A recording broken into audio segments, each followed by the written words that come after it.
Hello everyone, Radhe Radhe. Welcome back to my new video. तो आज की हमारी वीडियो होने वाली है माघ मेले से रिलेटेड। माघ मेला क्या है, ये प्रयागराज के संगम पर ही क्यों लगता है, इसके पीछे वैज्ञानिक और ज्योतिष क्या महत्व है जिसकी वजह से ये मेला लगता है, इसकी पौराणिक क्या कथा है वो हम जानेंगे इस वीडियो में।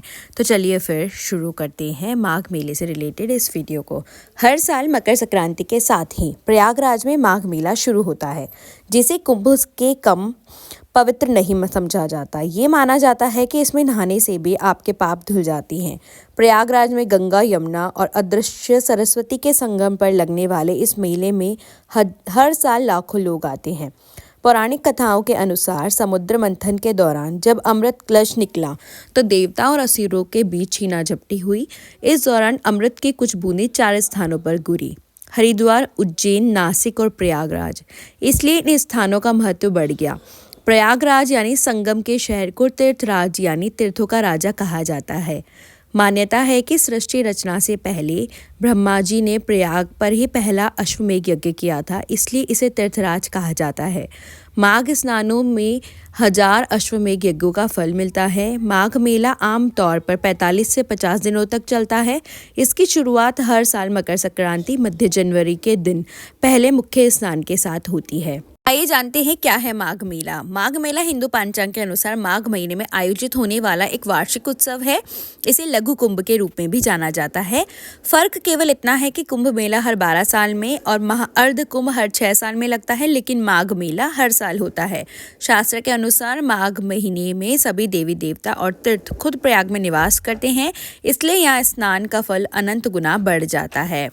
माघ मेले में क्या होता है? कल्पवास। माघ मेले की सबसे अनूठी विशेषता कल्पवास है। संगम की रेती पर टेंट सिटी में कल्पवासी यानी साधक 1 महीने तक निवास करते हैं। कल्पवास एक तरह का रोजाना का व्रत है, ध्यान और सात्विक जीवन है। कल्पवास करने वाले पूरे माघ महीने संगम तट पर रहते हैं। एक कथा है कि ऐसा करने से पिछले जन्मों के पाप नष्ट हो जाते हैं। कल्प यानी 1 युग के बराबर पुण्य मिलता है। कई संतों की कहानियां हैं जो कल्पवास से आत्मशुद्धि प्राप्त कर मोक्ष पाते हैं।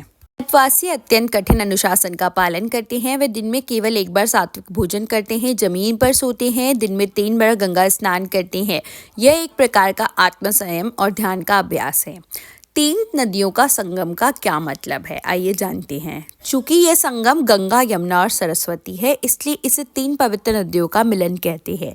गंगा जो पापों का नाश करती है, यमुना भक्ति का प्रतीक है और सरस्वती ज्ञान का अदृश्य धारा है। लोग इस मेले में क्या क्या करते हैं? माघ मेले का माहौल भक्ति, सेवा और ज्ञान का मिश्रण होता है। मुख्य स्थान पर्व जैसे मकर संक्रांति, मौनी अमावस्या, बसंत पंचमी पर लाखों लोग संगम में डुबकी लगाते हैं या तिल, गुड़, ऊनी कपड़े और अन्न का दान करते हैं। मेले के दौरान सैकड़ों पांडालों में साधु संत द्वारा धार्मिक चर्चाएं, राम कथा और भागवत पुराण का वाचन होता है। सूर्य देव की उपासना और पितरों का तर्पण भी यहाँ प्रमुखता से किया जाता है। मौनी अमावस्या को मेले का सबसे बड़ा पर्व माना जाता है। इसे ऋषि मनु का जन्म हुआ था। संगम का जल अमृत के समान हो जाता है। ये कहलाता है 1000 तंबुओं का शहर। ऐसा क्यों कहलाता है, जानते हैं। प्रयागराज का माघ मेला प्रबंधन एक अद्भुत उदाहरण है। प्रशासन द्वारा गंगा की रेती पर एक पूरा अस्थायी शहर बसाया जाता है, जिसमें हजारों टेंट लगाए जाते हैं। पीपे के अस्थायी पुल बनाए जाते ताकि लोग नदी पार कर सके। हजारों कर्मचारी तैनात रहते हैं। टेंट सिटी मतलब दुनिया का सबसे बड़ा अस्थायी शहर इसे कहते हैं। टेंट सिटी इसलिए अनूठी होती है क्योंकि वह कुछ हफ्तों के लिए बसाया गया ऐसा महानगर होता है जो आकार, व्यवस्था और आबादी तीनों में किसी भी स्थायी शहर से कम नहीं, बल्कि कई मामलों में उससे ज़्यादा जटिल होती है, जहाँ हर तरह की ऐसी व्यवस्था होती है जो किसी शहर में की जाती है। सड़कों और सेक्टर होते हैं, बिजली ग्रिड और पेयजल पाइपलाइन होती है, ड्रेनेज और शौचालय होते हैं, साथ में अस्पताल, थाने, fire station, post office, bank, media centre भी होता है। यह शहर यहाँ हफ्तों में खड़ा हो जाता है।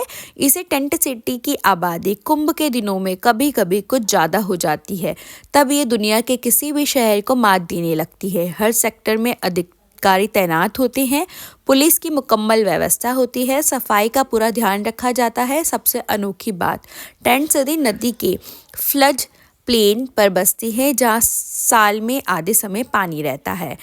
इस माघ मेले का एक वैज्ञानिक आधार भी है, उसे जान लेते हैं। माघ मेले का समय ऐसा होता है जब उत्तर भारत में कड़ाके की ठंड कम होने लगती है, मौसम बदलने लगता है। संगम की ठंडी जलधारा में स्नान करने से शरीर के रोग प्रतिरोधक क्षमता बढ़ती है। खुले आकाश के नीचे सात्विक जीवन जीने से मानसिक तनाव कम होता है। आइए जानते हैं कि माघ मेले पर मुगलों ने टैक्स लगाया था उस बारे में। अकबर ने प्रयाग को इलाहाबाद का नाम दिया था और किला बनवाया। साल 1575 में बीरबल के साथ माघ मेले में गया। उसने हिंदुओं के बड़े जमवाड़े के डर कर माघ मेले पर टैक्स लगा दिया। हालांकि इसका बहुत विरोध हुआ, तब उसने ये टैक्स वापस ले लिया। अबुल फजल की किताब आईन अकबरी में प्रयाग को हिंदुओं का तीर्थों का राजा कहा गया, खासकर माघ मेले के समय। औरंगजेब ने नागा साधुओं को देखकर छेड़छाड़ नहीं की क्योंकि ये निर्वस्त्र और बेखौफ थे, लेकिन उसने कुछ परंपराओं पर रोक लगाई। अकबर और औरंगजेब दोनों ने लेटे हुए हनुमान जी की मूर्ति हटाने की कोशिश की, लेकिन वह जमीन में धंस गई, इसलिए आज मूर्ति 6-7 फीट नीचे है। आइए जान लेते हैं माघ मेला कितना पुराना है। माघ मेला कम से कम 2000 से 2500 साल पुरानी परंपरा हो सकता है और भी पुराना। ऋग्वेद, ब्राह्मण ग्रंथों, धर्म सूत्रों में माघ मास, गंगा स्नान, प्रयाग के विशेष पुण्य स्थल बताया गया है। पुराणों में माघ स्नान को साल का सर्वोच्च व्रत कहा गया है। मौर्य काल यानी ईसा पूर्व 3 सदी में प्रयाग प्रमुख तीर्थ नगरी के तौर पर स्थापित हो चुका था। इसी दौरान वार्षिक माघ स्नान की तरीके से शुरुआत हुई। 7वीं सदी में प्रयाग आए चीनी यात्री हेनसांग ने लिखा, माघ महीने में गंगा यमुना संगम पर विशाल स्नान और दान का आयोजन होता है, जिसमें राजा हर्ष खुद भाग लेते हैं। यह पहला ठोस ऐतिहासिक दस्तावेजी परिणाम है। ब्रिटिश काल में इसे आधिकारिक पहचान मिली। तो ये थी माघ मेले के बारे में सारी जानकारी कि माघ मेला क्यों लगता है, इसके पीछे की क्या पौराणिक कथा है या फिर इसके पीछे का क्या साइंटिफिक रीज़न है। अगर आपको वीडियो जानकारी अच्छी लगी हो तो वीडियो को लाइक कीजिए और ऐसे ही और वीडियोस देखने के लिए मेरे चैनल को सब्सक्राइब कीजिए। Thank you for watching. Her her Mahadev.